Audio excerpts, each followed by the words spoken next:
talking about China, I want to ask you about perhaps one of the biggest business stories and policy stories of the moment, and that is TikTok. You have called TikTok a national security threat. At one point, you said that their, quote, data collection threatens to allow the Chinese Communist Party access to Americans' personal and proprietary information. And yet it appears that you've now reversed your view on banning TikTok. Why is that? So I had it done. And then Congress said, well, they ultimately usually fail. They are like extremely political, and they're extremely subject to people called lobbyists who happen to be very, very talented, very good, and very rich. I could have banned TikTok. I had it banned just about. I could have gotten it done.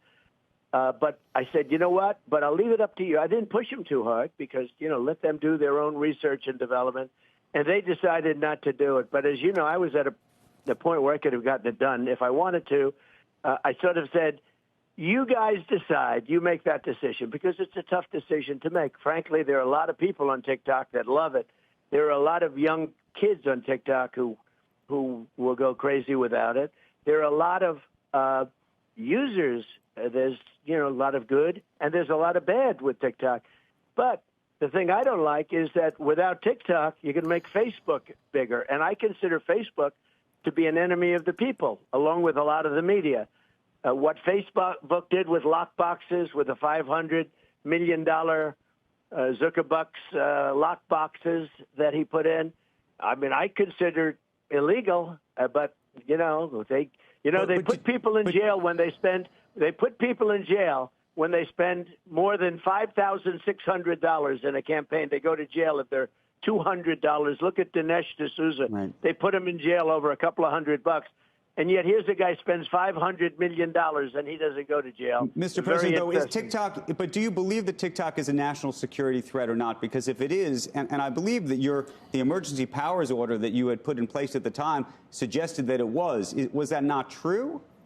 I do believe that. I do believe it. And we have to very much go into privacy and make sure that we are protecting the American people's privacy and data rights.